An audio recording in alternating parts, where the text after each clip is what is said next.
When this offense is rolling, you can make the case it's the most feared pass game in the NFC.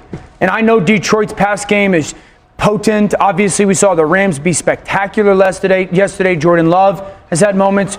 But when Sam, and I've talked about this all season long, when he goes 1, 2, 3, hitch and either throws or hitch and throws, and it's that confidence, it's that rhythm, it's that timing. He's trusting what his eyes are looking at. He's seeing the field in a clear way, and he's not being reactive with his eyes, but proactive with his eyes.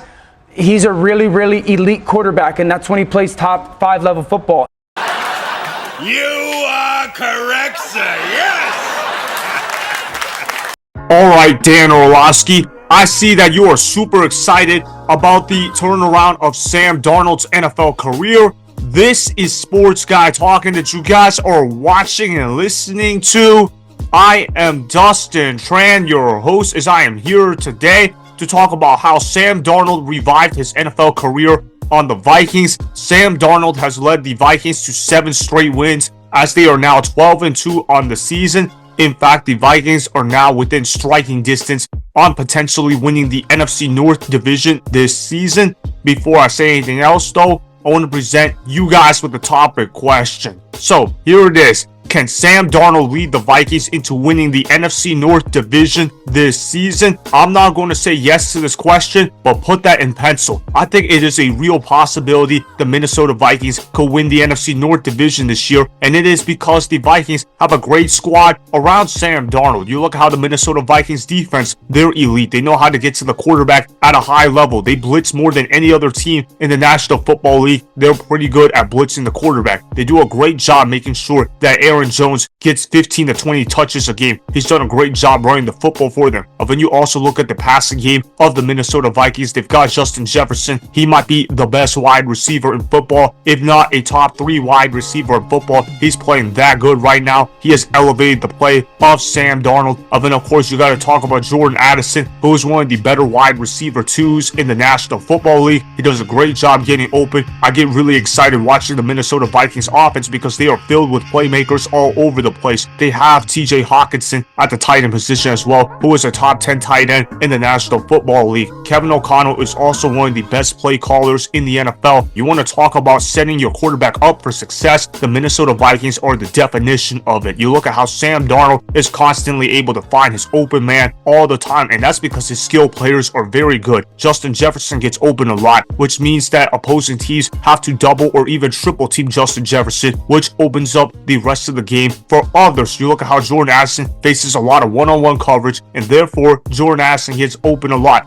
Hockenson does a great job picking up third downs for the Minnesota Vikings as well. And of course, Aaron Jones, he doesn't get a lot of big gains, but he constantly gets 4 to 5 yards a carry, and that keeps the clock moving. Therefore, that's why the Minnesota Vikings are in perfect position to score most of the time. The resurgence of Sam Darnold at the quarterback position reminds me a lot of Case Keenum for the Minnesota Vikings back in the 2017 NFL season, where Case Keenum was a veteran journeyman that jumped from team to team. Then all of a sudden in 2017, he became a star player at the quarterback position. And then after that, Case Keenum dipped down to being a below average NFL starter / high-end NFL backup. That is how I feel Sam Darnold will end up becoming if the Minnesota Vikings let Sam Darnold walk in free agency. But for now, Sam Darnold is playing phenomenal football. He does a great job following the instructions of Kevin O'Connell's playbook. He finds the open man. He doesn't do anything too stupid. Yeah, he might still take a bad sack at times. Yeah, he still might have a bad game here and there. He might make a bonehead mistake or two, but for the most part, Sam Darnold does his job at a high level. They now have a realistic chance of winning the NFC North division. There's a lot to get excited about with Vikings football. Their defense is playing lights out. Their offense is playing great as well. They're playing like one of the best teams in the National Football League, and obviously the credit has to go to Kevin O'Connell for getting the most out of this Vikings squad. Kevin O'Connell has to be in discussions for Coach of the Year. He's gotten the most out of this Vikings squad. Who would have thought that Kevin O'Connell would get this Vikings team to 12-2 with this current roster? That is obviously a testament to Kevin O'Connell's coaching. He's coached this team at a high level, and I have been incredibly impressed with what Kevin O'Connell has been able to build at the Minnesota Vikings quarterback position, because they just keep stacking up quarterbacks in the depth chart. I also want to show you guys this clip of Kevin O'Connell talking about how organizations fail young quarterbacks more than young quarterbacks fail organizations. organizations. It was a really interesting quote from the Rich Eisen Show. I totally agree with everything Kevin O'Connell had to say during this interview.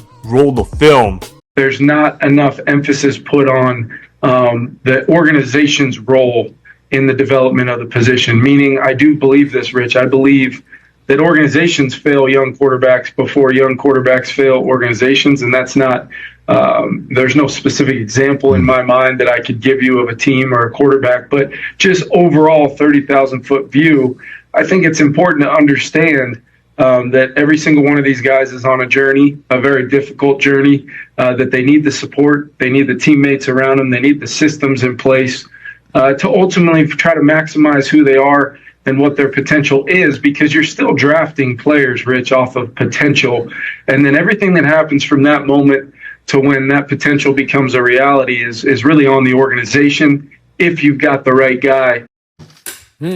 Wow, what an inspirational statement said by Kevin O'Connell. Organizations fail young quarterbacks more than young quarterbacks fail organizations. You look at how Sam Darnold was a draft bust on the Jets, a horrible organization. You look how Sam Darnold sucked on the Carolina Panthers. That was because the Panthers organization sucked. And then he was the 49ers backup last year, so he didn't really get a chance to play because Brock Purdy played really well and got the 49ers to the Super Bowl. But the point is, Sam Darnold was always set up for failure prior to coming on the Minnesota Vikings. Now, do I think Sam Darnold is a great quarterback where he can be a top 5 player at his position? Of course not. But am I saying that Sam Darnold can become an average to below average starting quarterback in the National Football League? Of course I'm saying that. Sam Darnold has always had talent when he has played in the NFL. The problem with Sam Darnold has always been his mental part of the game, but Kevin O'Connell has done a great job simplifying the game for Sam Darnold. He's made the reads a lot easier for Sam Darnold to comprehend, and obviously you look how Sam Darnold is surrounded by a solid run game in defense and a great wide receiver one. When you have those circumstances surrounding you, you're going to look a lot better than what you normally look at the quarterback position. As far as whether or not the Minnesota Vikings win the NFC North division, I'm not counting on it to happen because the Lions are still a really good football team. They're still the best team in the NFC North division. I know those guys are really banged up right now, but they still got Jared Goff, they've still got Sam Laporta, they still got Amon-Ra St. Brown, they still got Jahmyr Gibbs. So the Lions are still a good football team. It's just that they're no longer a great football team. I still think the Lions should be the favorites to win the NFC North division. And also, if you look at the Minnesota Vikings schedule, are we really that confident they're going to win out the remaining of their games? They play at Seattle in week 16, then they play against the Packers in week 17 at home, and then they play against the Lions at Detroit in week 18. I'm not confident this Minnesota Vikings team can win out with the remaining games on their schedule. I think the Lions are the pick to win the NFC North, but the Minnesota Vikings are still going to be the number 5 seed in the NFC. They're still going to be a good football team, and they're still going to make the NFL playoffs, obviously. I just don't think they're going to win the NFC North division because they are playing in a loaded division, and their schedule is pretty tough the rest of the way through. But as far as whether or not this season was a success for the Minnesota Vikings, of course it's already a success for the Minnesota Vikings. And for Sam Darnold to continue playing at a high level this late into the season, congrats to Sam Darnold for proving your doubters wrong. You're going to get paid massively in the offseason. I can't wait to see what Sam Darnold can do the rest of the season. I don't think they're going to win the NFC North division, but it's not going to be because Sam Darnold is a bad quarterback. It's more so because their schedule is pretty tough the rest of the way through. Either way though, going 13-4 helps Sam Darnold a lot in terms of how he is perceived throughout the National Football League. I'm happy for the guy's success. So that is why Sam Darnold will not lead the Vikings into winning the NFC North division, as the Lions are still a good football team moving forward.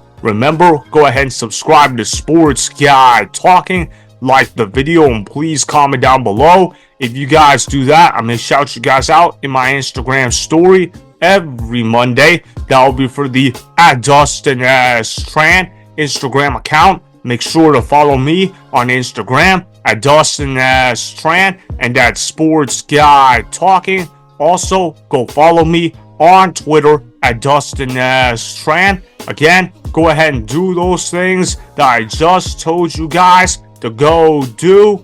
Hopefully you guys enjoyed the content that was just produced. Peace out. I hope you enjoyed that video. Want more Sports Guy Talking, the home of great sports content? Make sure you click that subscribe button to get the latest from Sports Guy Talking. go ahead and like the video, comment down below, check the description box on the video in order to follow my Instagram and Twitter. Also, be sure to check out more of the best clips from the YouTube channel, Sports Guy Talking.